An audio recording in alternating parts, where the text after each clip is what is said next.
We are witnessing a forensic meltdown on Truth Social. Today, March 16, 2026, President Trump issued a statement that perfectly illustrates the chaos of the current war cabinet. He claimed the U.S. has completely decimated Iran, yet in the very same breath, he issued a desperate plea for the rest of the world to take over the policing of the Strait of Hormuz. As a CPA, I track internal consistency. If the adversary is decimated, why is the U.S. begging allies the president has spent years alienating, to step in and secure the shipping lanes? This is a strategic default of the highest order. As a CPA, I look at vendor relations. To run a global operation, you need reliable partners. But the Trump administration has spent the last year liquidating its diplomatic capital. From threatening to annex parts of Canada to shit-talking Western European leaders, the US has become what analysts call a global pariah. Now, facing a regional war with skyrocketing oil prices and 20% of the world's supply at risk, the tough guy strategy of going it alone has hit a liquidity wall. You cannot alienate your supply chain and then ask them for a bailout when the project goes south.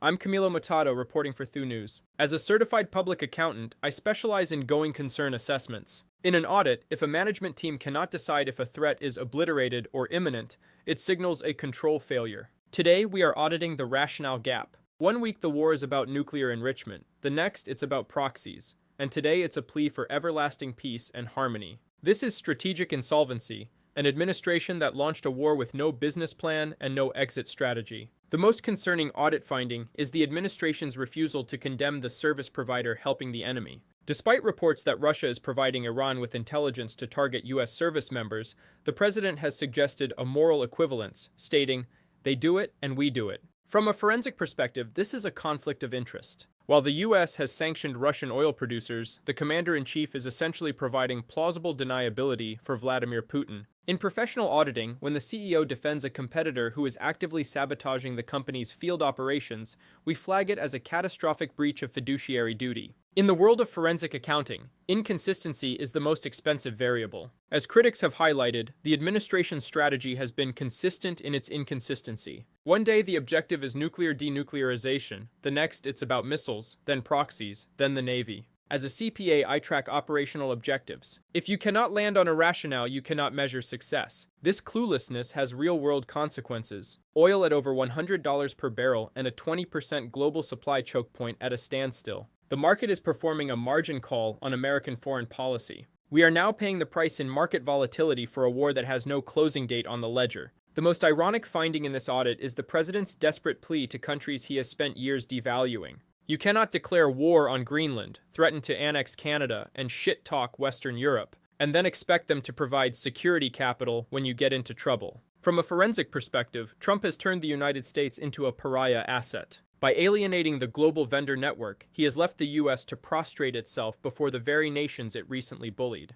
This isn't just a diplomatic failure, it's a management default. When the Swiss Army knife of American diplomacy is being moved to handle facility operations at the Kennedy Center, it shows the talent pool for solving these complex global issues has run dry. We must address the conflict of interest regarding Russia. While the administration claims the Iranian military is completely decimated, they admit that Russia might be helping them a little bit. As a professional, I audit fiduciary duty. If the commander-in-chief suggests a moral equivalence between U.S. aid to Ukraine and Russian aid to Iran, which is targeting U.S. service members, he is essentially writing off the safety of his own employees in the military. This symbiotic partnership between Russia and Iran is a liability that the White House refuses to put on the books. It's a management capture that makes any tactical victory in the field a strategic loss in the boardroom. The final audit of March 16, 2026, shows an administration that has lost control of the narrative. The frantic social media posts are not a sign of strength, they are a statement of cash flow bankruptcy.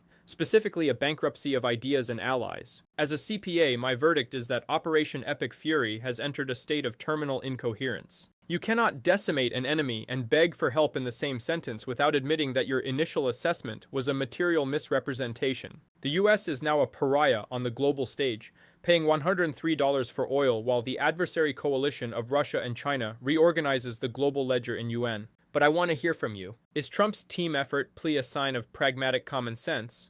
Or is it the ultimate panic move from a leader who is in over his head? Can the U.S. regain its market share of global trust? Or is the petrodollar era officially in liquidation? Let me know in the comments. Your perspective is the only audit that matters when the world's kingmakers are losing their crowns. I'm Camilo Motato, certified public accountant for Thu News. Subscribe to stay informed on the financial truth behind the headlines. Stay safe.